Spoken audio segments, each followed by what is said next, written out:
The Miami Dolphins did the best job they could in free agency with the bank closed or the franchise taking a fiscally responsible approach. I can't even say it because it's not something that's common for me. Steve Ross basically took away the credit cards and forced this organization to do the best job that they can under their budget. Now they restructured a couple of contracts, and they still have $13 million in cap space, and free agency isn't over. We did have the influx of free agents that were newcomers added to the team, joining us on a conference call the past 2 days. And joining me is Barry Jackson on the Dolphins In Depth podcast, so that we can kind of break down and surmise. Is that the right way to say it, Barry? To summarize what happened on the 12 press conferences we had. We had 12 Zoom sessions. Yeah, we learned some things. What'd you learn, Barry? Today, I got to tell you a couple things that we learned.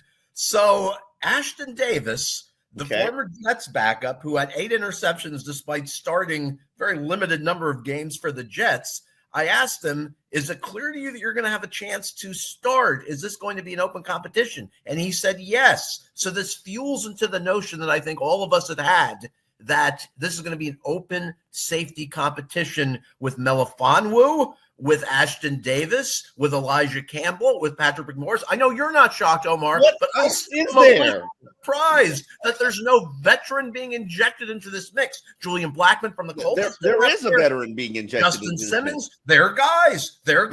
And they could revisit this certainly in May, June, or July if they go through OTAs and they don't think any of these 4 guys are good stars. And obviously they could use a first or second rounder on a safety as well. What else was the option, Barry? Well, Justin Simmons is on the street, and you could go to your favorite financial institution, Omar, the Bank of Tua. It is still open. Their hours have expanded. They're open till 6. I don't even think they need the Bank of Tua to sign Justin Simmons. I just think they are on we're done with 30-year-old protocol. And I'm not going to argue and fault them. I think that there are 2 30-plus-year-olds added. The tight end, Pharaoh Brown, and maybe Artie Burns. Yes. He's 30.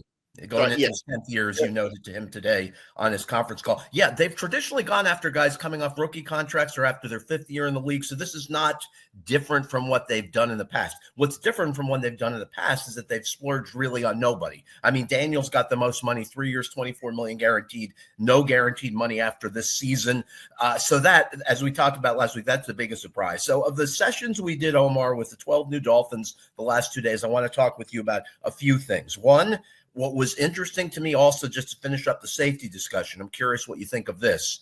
Ashton Davis, you and I both asked him, have you ever wondered how could a guy with 8 interceptions not have a chance to be a full-time starter? And he said, I wonder that all the time. I see other players in the league I'm just as good at. I should have a chance. And then the other safety who's being brought in as a likely starter, Ife Melifonwu, exactly, from the Lions. And to his credit, he would have been a starter for Detroit last year for a very good defense if he hadn't been injured. He missed 14 games. He's had 5 stints on IR. Unfortunately, that's been a major storyline of his career. He's shown promise when he played. He said something yesterday you don't hear a lot of players say. He said, you're damn right starting is important to me, essentially.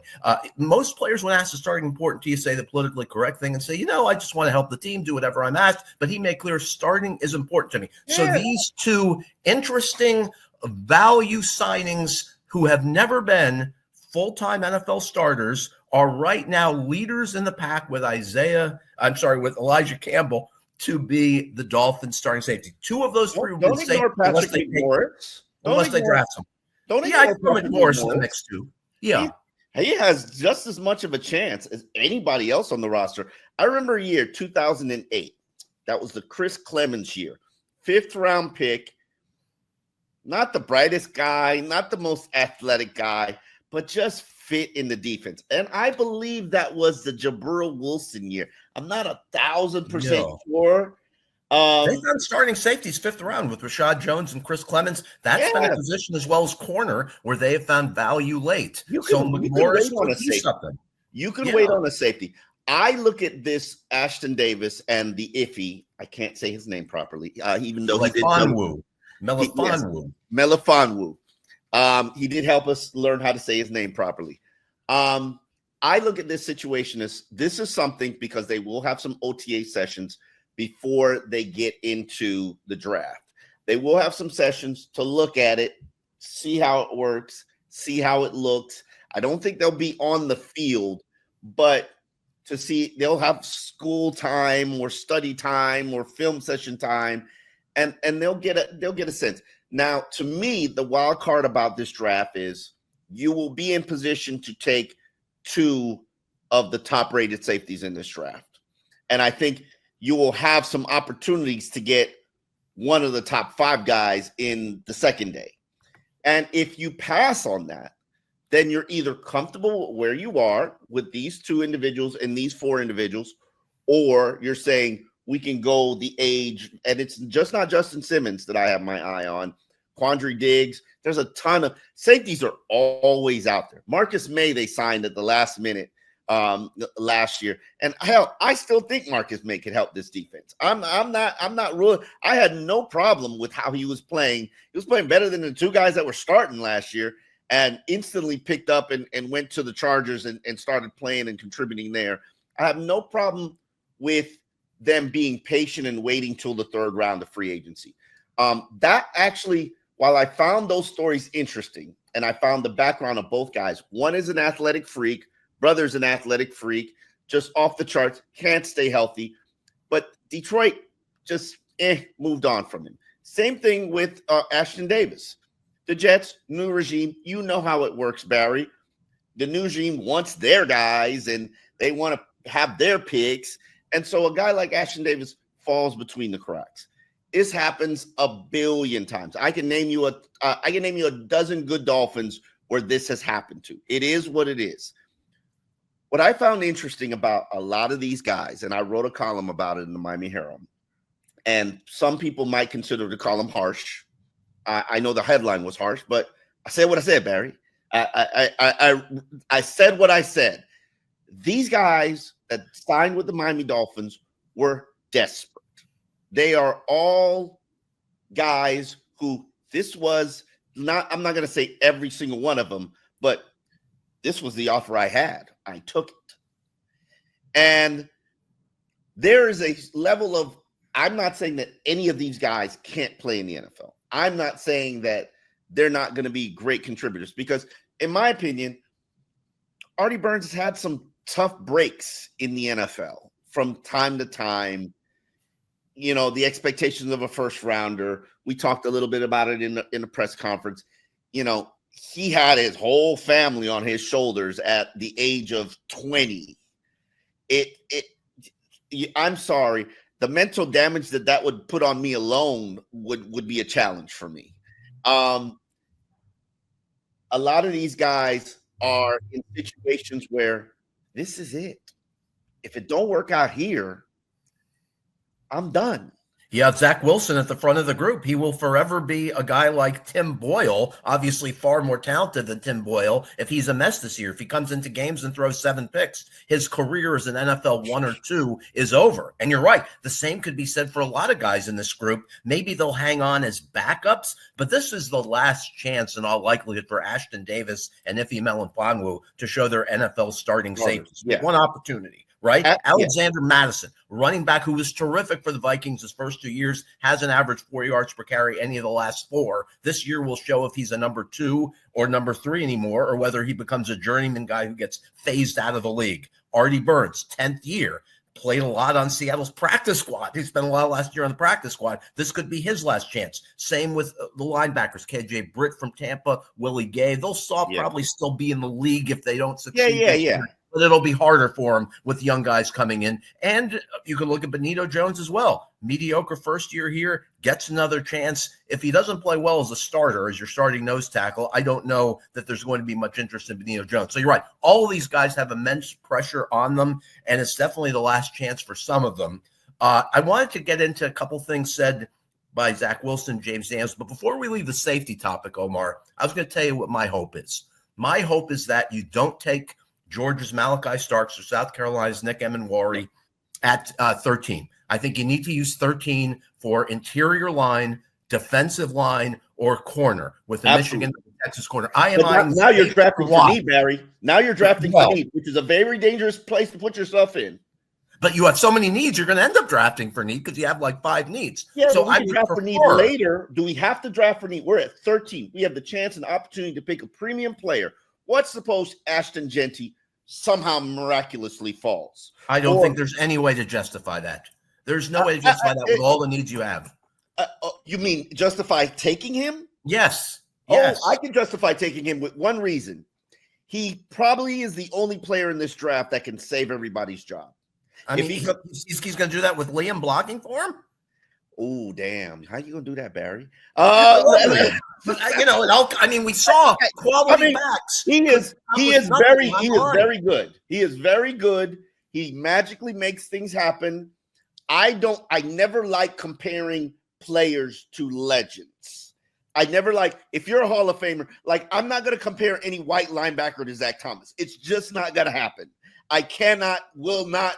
I don't care how undersized he is. I don't care if he's got a neck that's 18 inches wide like Zach does. We will not be comparing them.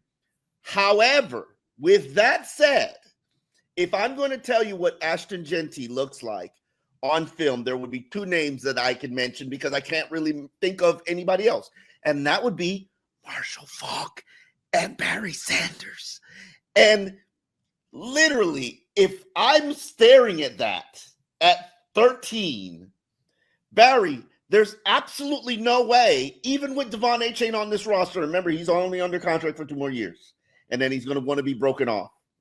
Even with him sitting there, I cannot pass that up, Barry. And I would be in your school of thought about taking best available and not passing him up if they had filled more of their needs in free agency. Oh, yeah. But we're sitting here without a starting corner. We're sitting here without a single proven safety. We're sitting here without a starting guard. We're sitting here without a defensive end as we take this on March 25th. We're sitting here with a mediocre starting nose tackle, and we're sitting here with either a left tackle who's retiring or an unproven guy who nobody knows if he can play or not in Patrick Paul. So to me, because you've left yourself with so many needs, that's why I cannot in good conscience take Genty, even though I totally see your point. You might end up being right. If he falls that low, he might have a better career, probably will, than most any player taken in the early teens. So I think you're going to be right, but I have such a struggle doing it when you have 6. Then you're admitting to me that you are a draft for needs guy. I think you have to be, Omar, only because you've left yourself with so many of them. If you had left yourself with only 1 or 2 needs, then I'd say, yeah, take the best available. So you're going to take the inferior player. Oh, let me give you a situation. Justin Jefferson. He was there. Wasn't necessarily a need for the Dolphins. Are you willing in good conscience to look back at yourself 4 years from now and say, I passed up on the best player in that draft class because I needed to go draft Juwan James? And I think Austin Jackson. Yeah. I only mentioned Juwan James because Juwan James was probably the last time I could clearly, unequivocally tell you that the Dolphins selected a first-round pick based on need. Right. I would think Austin Jackson might fall into that category. But yes, it was a regrettable decision. But even though the Dolphins say they don't draft on need and you believe they don't, I believe they do. I believe they do because we've never seen in recent years them take a player with a first-round pick at a position that's absolutely filled. Unless I'm missing someone. No. I think Todd Robinson last year. No. I know people say that, but to me, it was a clear need because you had Bradley Chubb not only coming off a serious knee injury, but the Dolphins aware that he wouldn't probably play this year. So you needed a starting edge. So that was neat as well. I just wanted to wrap up my safety point. I would like Xavier Watts at 48 if he's there because of the productivity. 13 interceptions for a championship caliber team, great competition, picked off good quarterbacks, ball hawk. To me, I'd rather have Watts at 48 than Malachi Starks or Emanwari at 13. That's all I have to say about safety. Just wanted to get that out. But you're taking the chance that he's going to be there at 48, whereas I don't disagree with you. I am not a Malachi Starks fan. I would not select him at 13. The Clemson kid, is it South Carolina? South Carolina. Who's fast and had 4 picks last year. He's a ball hawk. You could make the case for him at 13. I would much rather. I think that cornerback is an even greater need, and I would go Texas's Barron. My personal opinion, based on my film study, which is not an exact science, but I feel Barron, Jahdae Barron, I feel him so much more than I feel either of those two safety. And I'm not even sure I would pick Malachi Starr. If they trade down into the 20s, okay, go for Malachi Starr if he's your guy. They probably have great leadership reports and all that kind of stuff, but you can watch the film all 2023, 24, and it's just womp womp. I agree with you in this standpoint. They have left themselves such a glaring hole on offensive line, and I'm factoring in Tehran retiring. They have left themselves such a troublesome defensive line unit. Edge, they can deal. They could do with another body, but I think you can add that late. You can go add that late. Not late in the draft, but late in free agency. Hell, Emmanuel Ogba's still out there, and for some reason, Emmanuel Ogba refuses to leave this team. Manuel, please go away. Just leave. And this is no disrespect to you. I think you're a phenomenal player. They clearly don't respect you. There's probably been a low money offer. There has been an offer, Drew Rosenhaus said on his TV show, but it's obviously a low money deal and not what he's looking for. Yeah. I mean, how many years do you have to come here and produce 5 sacks for them to put some respect on your name if you're Emmanuel? I get it. He's not the edge setter that he was early in his career. I get it. He's not the quick, twitchy athlete. How many years has he been a starter for you? And how many he played with a torn bicep last year? Like, put some respect on his name. But that's another conversation for another day. So I'm not like obsessed with edge. We don't have to. We could wait. We could be a little bit more patient. We can go in free agency. But cornerback, something you cannot wait on. Offensive line. I will say this to you. I disagree with you from this standpoint with Ashton Jeanty. Jedrick Wills. Right. Offensive lineman, sure. Offensive lineman. They wanted him in the 2020 draft. They didn't put themselves in position to go get him. He's battling an injury. He is a free agent. He's really an offensive tackle. Maybe he can do the Isaiah Wynn conversion on the inside. You never know. I think that there's some names that are out there that are of the older branch. You don't really want to get in bed with them, but Barry, if you need to, you can. And guys like James Bradbury, who's been a good starting corner of the league coming off an injury last year, guys like that will be available in July. Rashad Douglas. Right, exactly. And Rasul Douglas wasn't great for Buffalo last year. So there are people out there you can get in July. My question would be this. Should the Dolphins approach, because they have all these needs, should their approach be to zoom in on the guy they want and acquire that guy at 13? Or should they think, how can we parlay this into as many picks as we possibly can? Can we do the reverse of what we did with Liam Eichenberg? Instead of trading a future second rounder to move up 8 spots with the Giants to get Liam, do they do the reverse and add picks? Do they do the opposite of what they did with Philly and Jalen Wright last year, where they began the 4th round by trading this year's 3rd to Philly to get Jalen Wright? Should they move down from 13 if Genty's still there and the team falls in love with him, maybe down to 19 or 20, pick up a 2nd or 3rd rounder? I could make the case for that this year more than ever, because this year more than ever they are cap conscious, they are spending conscious, and they've got these 6 needs to fill, and there's nothing better than cheap labor if you pick the right players in the 1st, 2nd, and 3rd rounds, right? I don't agree with you in theory. I would generally do that approach if it weren't for 2 instances. At 13, you will be in position to select one of the 14 guys with legitimate 1st-round grades. Go get him. Now, everybody's saying pick 15 through pick 50 are virtually the same player. And I understand your thought process and your line of thinking, and I'm not disagreeing with you. But here's the second point that I have for you, Barry.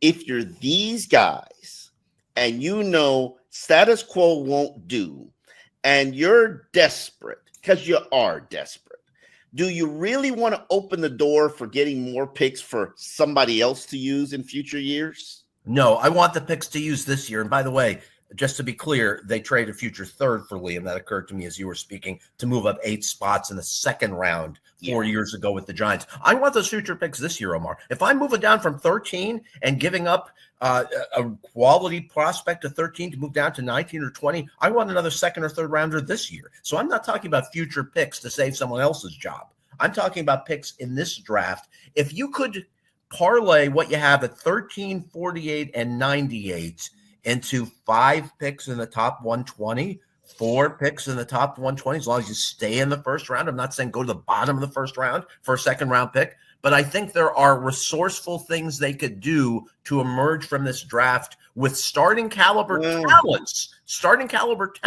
at 4 or 5 positions instead of 3. Remember, 98th overall pick of the draft, more often than not, that player historically does not become an NFL starter. I've looked into this. And oftentimes they're busts. So you can, I think, safely project, obviously your 13th pick will probably be a starter for you, although no guarantee. The 48th pick generally has produced starters, but again, there have been plenty of players at 48 who haven't been. But this whole notion that some fans have that you're going to fill these needs in the draft is folly. It's absolute folly. At most, you're going to emerge from this draft with 2 rookie starters, maybe 1, possibly 2. 3 would probably be a miracle as far as rookie impactful starters. Yeah. So that's why I say increase your chances by increasing the volume of first and second round picks. And if you can do that by moving from 13 to the early 20s, pick up another second rounder, I do it. Unless the guy at 13 is someone who you have loved since this process started and he falls in your lap. I'm not opposed to sliding down, but then I'm sliding down to pick the 4th offensive lineman instead of the 3rd offensive lineman. Well, Tyler Booker could be there. I got to ask you a question about Booker. I know you mentioned it was a great point. He's not the ideal scheme fit, but you also mocked him to Miami. Tell me what your thinking was in mocking to Miami in your first mock last week. In my first mock that I did for the Miami Herald, I really legitimately have only 3 offensive linemen targeted for Miami at 13.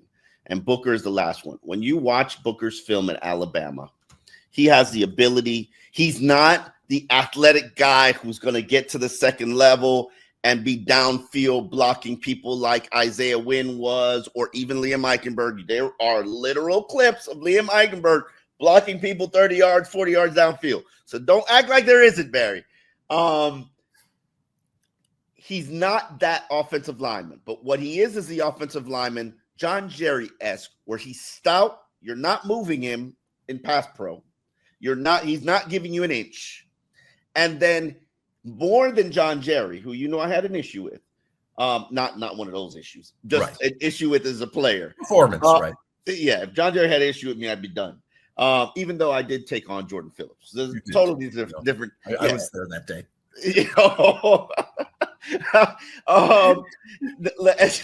But we digress. Yes.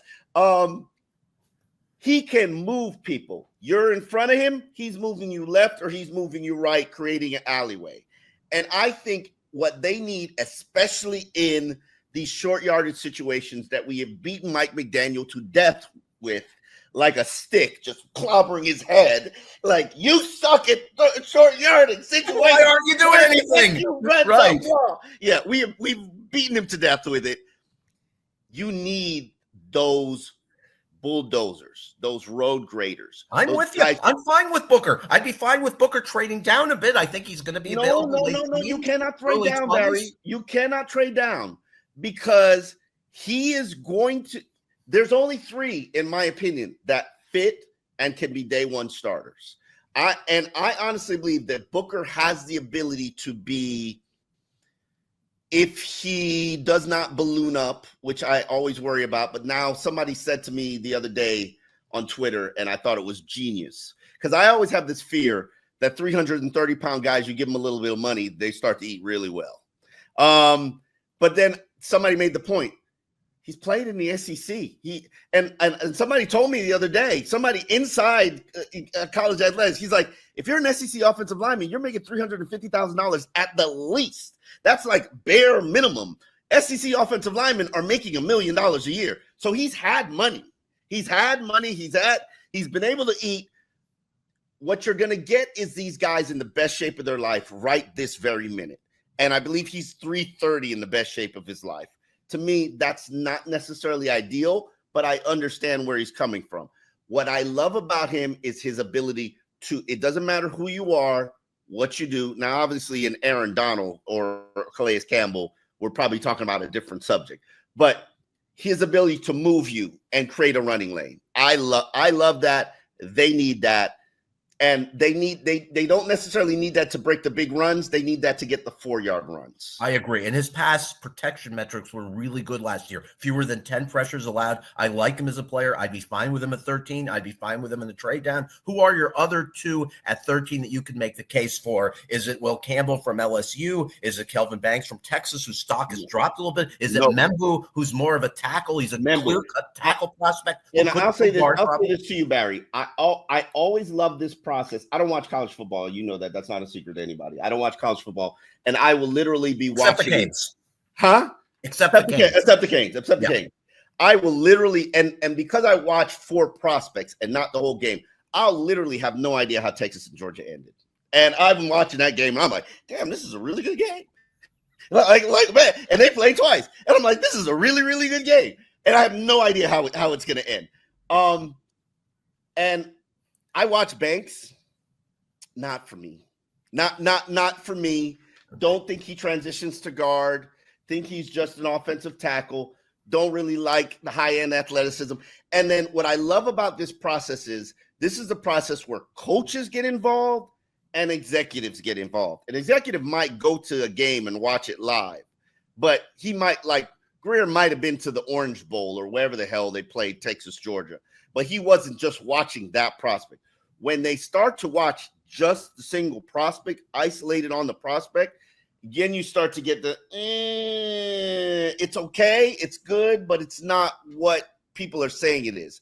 And this is when to really value. And so a lot of the guys that like Banks, I looked at it and immediately was like, no, I'm good. Thank you. Okay. So your other two guys that you'd be happy Missouri, with the 13 offensive line, Will Campbell? Will Campbell is probably going to be the number 1 pick.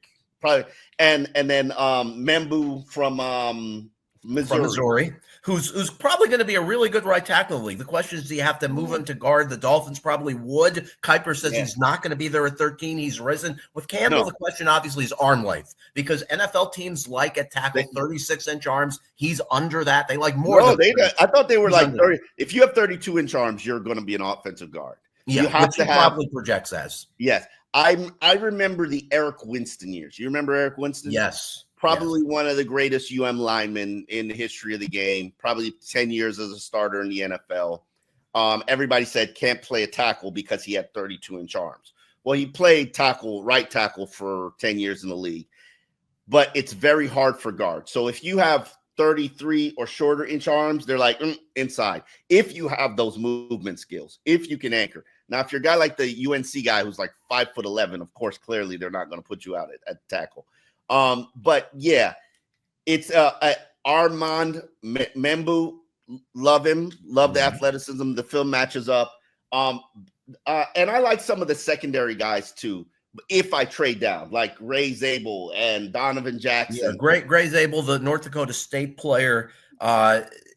I think he's one of those smaller college schools whose skill set translates well to the NFL from everything I've seen. Oh, before we forget, we should tell our listeners the news from James Daniels today. So, as expected, James Daniels said he'll be fine for training camp off his torn Achilles in week 4 last year. He said he's fortunate that if it happened, that it happened early, so he'll be ready to go by the end of July. I also asked him, have the Dolphins told you if you're playing left or right guard? Because remember, he was a really good right guard the last 3 years for Pittsburgh, did some of his best NFL work at right guard after being a left guard and center in 4 years with the Bears. He said the Dolphins have not told him. He said they're leaving it open. They want to see how the offseason plays out, which is not a surprise, but it was interesting that he suggested as much today. So, I mean, if you draft a college left tackle, you're not going to transition him to NFL right guard. Exactly, right. So you draft a left tackle, be left guard. Yeah, exactly. It's just too steep of a transition. You want to keep things as simple as possible, so they're leaving it open. Plus, he's got such flexibility. I remember he was on my man crush list. I remember when he came out into the draft. Iowa, I'd say this about Wisconsin, but we've had some Wisconsin busts. I've said this about Notre Dame, but we've had some Notre Dame busts. So, but I do like big brands when we're talking about. I do believe in brands when you're talking about prospects. Like a tight end is gonna be good because the brand tells you an that Iowa tight end. Exactly. Yeah, there's certain positions. The position coaches are really what develops them. And Iowa offensive linemen, first class. Even though I'd say that about Wisconsin and I say that about Notre Dame, I don't think you can find many busts as Iowa offensive linemen. And they have that zone blocking scheme that makes him fit in well. I think it's easier to say right now you can be the right guard. But if they go out and they draft a college right guard like Tate Rutledge, from Georgia, they're two Georgia guards. We know Chris Greer loves Georgia players. No, they're good. They're good, very good players. Channing Tindall, agents have told me for years Greer loves his Bulldogs. Yes, so they're going to be two guards. SEC players. Yes, they're going to be two guards in the second, third round. Maybe one of those guards gets to the early fourth. Fairchild. I literally have a notation here. Like him. I like him. He's projected as a 4th round guy, 3rd day target. If he's your priority 3rd day target, sign me up. 53 a Georgia player. Exactly. Yes. Those two Georgia starting guards, people need to pay attention to those two players. They're both good players. They were tremendous in pass protection last year. I think one of them's like super old. One's older than the other, but to me that should not be surprising at all. And you don't get dissuaded about the fact that Solomon Kinley didn't work out because he was from the same school. Just like you don't avoid Kinley ate his way out of the league. Solomon Kinley. See, unfortunately, this adds to my concern when you draft a 330-pound guy in the best shape of his life. There were years Solomon Kinley came into camp probably about 350. Yeah, exactly. And you got to be able to have that discipline. Unfortunately, right now I do not have that discipline, Barry. Where if I'm hungry all the time, so I'm going to eat. But if you don't have that discipline and I like guys who can actually, their weight can fluctuate. Like they can lose weight. I don't like fat. Let's just be honest. I don't like fat offensive linemen, Barry. As odd as that might sound, that's if you look at what's had success here, Kendall Lamb, lean. Teron Armstead, lean. Connor Williams was ideal for this system before he got hurt. Connor Williams, ideal for this system before he got hurt. Not a fat guy. I mean, they obviously have the combination of needing athleticism for the zone blocking scheme and players who can hold up in this oppressive humidity and heat. So that's why I'm with you. You can't afford fat, out-of-shape offensive linemen in this system. Now, before we wrap up, trying to think of anything else to share with our audience about notes from the conference calls we had. I loved Willie Gay. Gay's interesting. He can play inside and outside. He's got the body of an inside linebacker, but he can play edge. Kansas City, New Orleans have both used him that role. I like him as a versatile piece who can back up at multiple positions. I agree with you. I initially made the mistake on Twitter of thinking he was an outside linebacker because that's kind of how teams have used him. And a nickel guy, an interior blitzer. Another one, KJ Britt. Watched him. I literally watched him last night. I think he cost them the overtime win against the Falcons. Okay player. Not right. He is the who was a special teams guy that they just replaced? He's a Duke Riley? Are you talking about? He's probably a little bit less inferior than Duke Riley because I'm not even sure he can help you on the level of special teams. Well, he's decent against the run. He told us on his conference call he grew up as a run blocker playing Alabama football in high school. He started 11 games for Tampa. I think Dotson's going to end up starting with Brooks, but I think you could do a lot worse as a 3 and a 4 inside linebacker than KJ Britt and Willie Gay. It does tell you, though, and this is no surprise to you, Omar, no surprise to anyone. It does tell you that for all of the comments they made last year about, Channing Tindall showing progress, he's showing growth. He played not a single defensive snap. He's entering year 4. He probably, if he makes the team, it'll again only be special teams. But they never offered me a 7th round pick. Down they know. He's yours. Down they know. Yeah. Right? If you offer me a 7th round pick for him, he's yours. Yeah. If you offer me a 7th round pick for Cam Smith, he's yours. Like, I think this organization, they should have a grasp now. As Bill Parcells said, if the puppy don't bite, the dog won't bite. Exactly. And these are some puppies that did not bite. They're not biting. And I have a hard time believing. I think the only guy I've ever seen in my career covering the Dolphins that turned his career around after 3 years was Paul Soliai. Everybody else, if it didn't pop by year 3, it's a wrap. And Tua. Don't forget Tua. No. I don't like that. I don't like how you said that, Barry, because he went from average NFL starter. He was winning games. Tua's never had a losing record. And there were snippets like the game in Glendale, his first season, where he was really good. So you're right. There were moments even under Flores. No O-line, no run game, no offensive coordinator. Come on. Things were stacked up against him. You give him a better O-line, a better run game, better play caller, he had a chance. He had a winning record without anything. No receivers. Exactly. Come on. Like Mike Gesicki was his best receiver. So I don't like those people who say, oh, Tua just showed up in the 3rd year. No, he was always there. He just became fringe elite in his 3rd year or an MVP candidate, and you didn't expect it. I expect it. Unfortunately, I'm in the minority at this point because I feel like I'm like Jon Snow with an army of Tua haters coming at me. I don't even know if you're a Game of Thrones guy, Barry. Where it's popular right now to hate on Tua. You see him in the club and he's celebrating something with his wife and he's partying too much. Yeah, that's absurd and it's out of bounds. No one should be questioning what NFL players doing legally in the offseason. Before we go, want to give 4 quick hits from these press conferences that I found interesting. Zach Wilson offended when someone from another publication asked him, do you think you're a journeyman now? What's it like being a journeyman? I couldn't believe the question. He said, I still think I'm a starter in this league. I found that interesting. Yeah. Hold on. Wait a minute. I am not known for my tact. However, I would not have asked that question. You can't ask Zach Wilson what's it like being a journeyman. No, I don't approve of that question. We will not say who asked that question.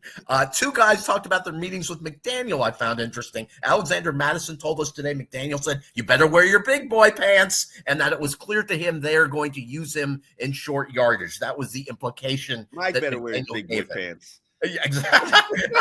Nick Westbrook-Akeen. He said he was so excited meeting McDaniel. He said you could tell when I dapped him up how excited he was to have me. He said he's working on things where he finally has a big receiver in his prime, unlike Odell. Obviously, this is not Nick Westbrook saying this, but obviously we could say, unlike Odell, Cedric Wilson, who was not a big receiver, Barry. Don't do that. He's 6'2" compared to the Smurfs they have. No, he's an average-sized receiver. He is not a big receiver. But it's big compared to what they have. When you look at every single one of his touchdowns, none of them were high-point balls. Right, but he does have that ability as a red zone threat.